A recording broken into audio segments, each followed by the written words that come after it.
Hello and welcome to Drunk on Tea. Today I'm going to show you how I painted this Uruk-Hai Berserker. To start with, I primed him with Chaos Black Spray. And first I'm coming in with Catachan Flesh. For this I'm going to paint all of his skin. You don't need to be too neat at this stage. Just make sure you work your way around, catch all of the flesh on the model with a couple of thin coats of Catachan Flesh. Now there is quite a lot of skin all over this model, so just take your time, make sure you catch everything with a couple of coats of Catachan Flesh. Make sure you also catch the bits of his toe sticking out from under the boots as well. These can easily be forgotten. After a couple of coats, you've got a nice solid cover of Catachan Flesh all over the Berserker. So now I'm coming in with Reichland Flesh Shade. I'm going to shade all over everything we've just painted.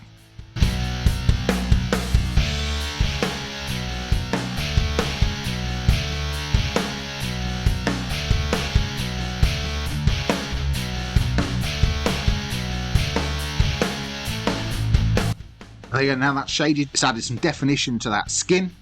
So I'm coming back in with some Catachan Flesh, and all the areas where the shade hasn't settled, put a thin coat of Catachan Flesh to bring it back up to colour. So as you can see here, the shade has settled in all of these recesses, but on either side of it I'm coming back in with Catachan Flesh and bringing them back up to that original colour.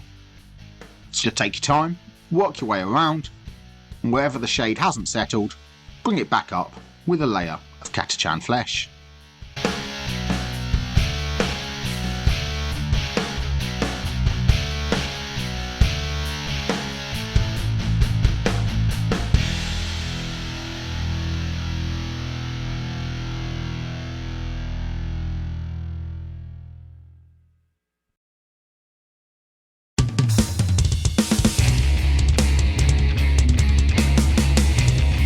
With that coat applied, the next step I'm going to come in with a 50-50 mix of Catachan Flesh and Night Questor Flesh. I'm going to apply this nice and thinly in the middle of everything we just applied. So wherever we applied some Catachan Flesh before, come in with a thin mix, put a little bit in the middle of that area. This will help build up those transitions to that highlight. By having it nice and thin, it will be a nice smooth transition. Take your time, put a little bit of this mix in the middle of all of our previous layers.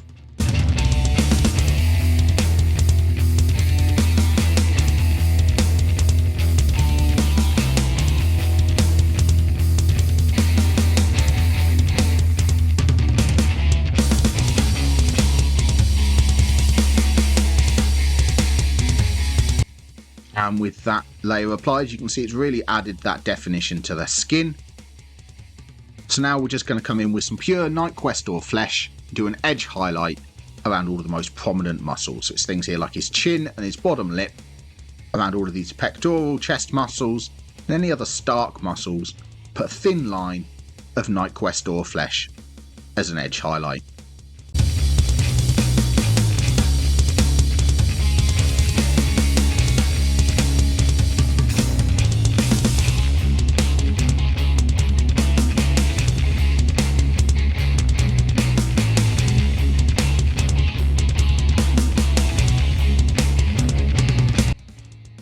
And that's the skin finished.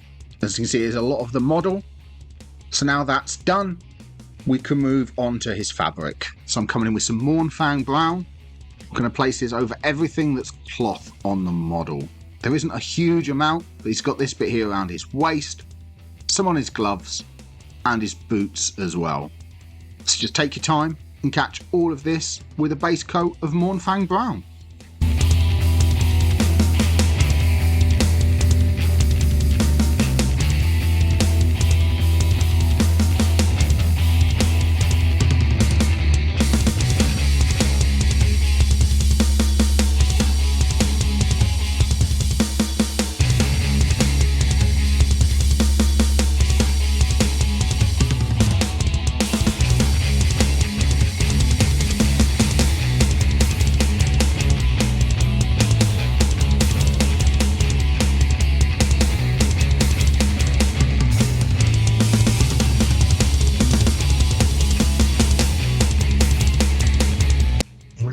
fabric base coated.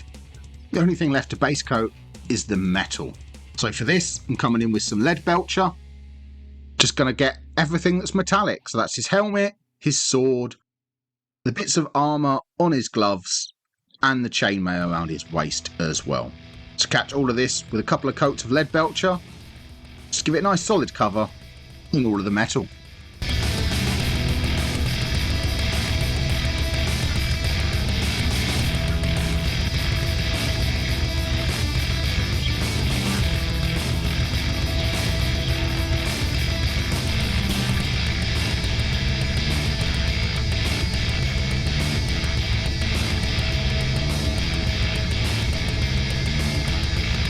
With all the metallics base coated, it's time to shade. So I'm coming in with some Agrax Earth Shade. I'm going to shade all of the Mournfang brown we just painted. So that's, see this bit around his waist, his gloves and his boots. Catch it all with a coat of Agrax Earth Shade.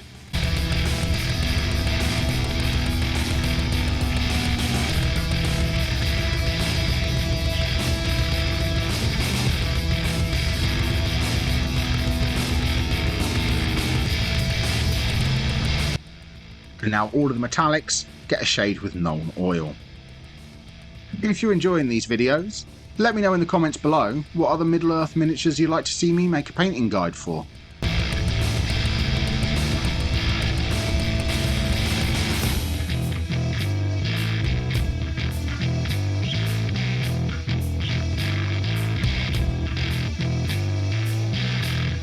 And that's all of the metallics shaded. So now I'm coming in with some Mournfang brown again. I'm going to place this on the fabric where the shade didn't settle.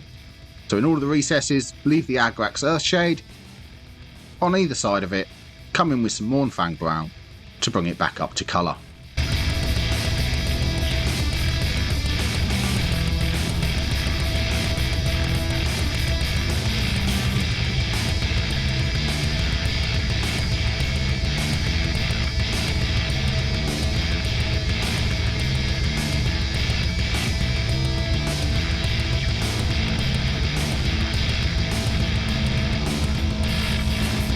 And with that coat applied, put some colour back into that fabric.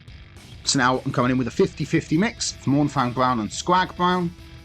I'm going to put this in the middle of the Mournfang brown we just applied. By having this nice and thin, you keep that transition nice and soft while bringing it up to a highlight colour. So take your time and work your way around and put a bit of this mix in the middle of everything we just painted.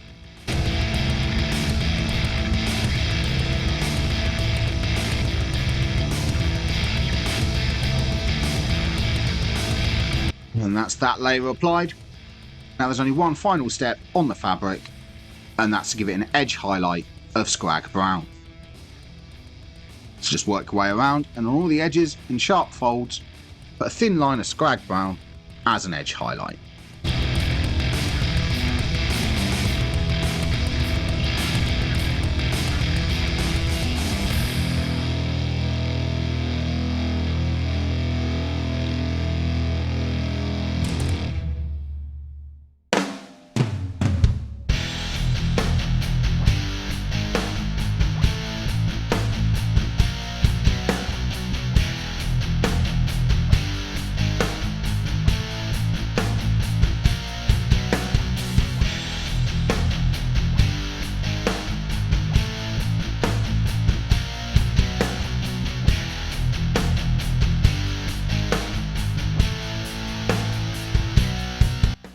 And that's the fabric done.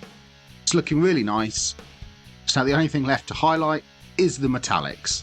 So for this I'm using Stormhost Silver.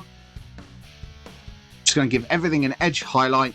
So that's sort of here around his helmet and all of the sharp edges, put a thin line of Stormhost Silver. The same as on his sword as well. So just take your time and catch all of the edges of everything that's metallic with an edge highlight of Stormhost Silver.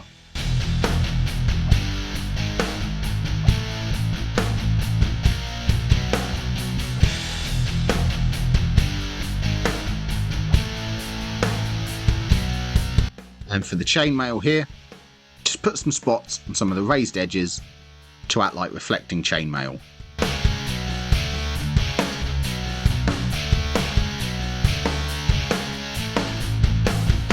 And that's the metals highlighted. So now I'm just going to add 2 little finishing touches to the model, just to make him stand out on the battlefield. So I'm coming in with some white scar. I'm going to paint the right hands of Saruman. So for this, I do a line to act like a thumb. And I put a little block in the middle that's like the palm. And then 4 sets of 2 lines coming down towards it. Keep these nice and thin. They don't need to be too neat, because they are mimicking the ones from the movies where they were just slapped on with a hand. So I put one on the helmet and one on the chest, just to add some interest to the model. I find this is a really nice finishing touch, just to help make these guys stand out against all the other troops on the battlefield.